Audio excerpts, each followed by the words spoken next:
Mga paps, kung ang likod ng motor nyo is naka-drum brake din, so check nyo to. So meron tayong item dito na arm brake na CNC. So sa mga hindi alam kung ano to, so dito pala ito ginagamit sa ating brake. So ang kagandahan nito is universal na siya. So hindi na to kinakalawang. Ayan, aluminum na siya.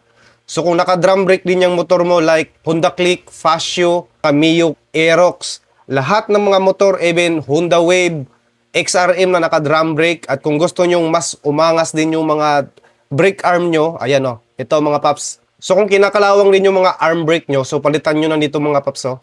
Napakaganda nito mga paps. Plug and play na to paps. Tapos may kasama na siyang spring, ayan. So may kasama na siyang spring. Kung luma na rin yung spring nyo, ayan, meron na siyang kasama. Tapos meron na rin siyang mga anik-anik dyan. So perfect to sa mga naka-drum brake. Kaya kung gusto mo rin mag-Indonesian concept, Malaysian concept, Thailand concept, perfect na perfect talaga itong arm brake na CNC natin. Ang kagandahan pa nito mga paps is plug and play, tapos napakamura lang. Kaya kung gusto nyo rin ng ganitong setup, lalagay ko na lang yung official store nito dyan sa ating basket.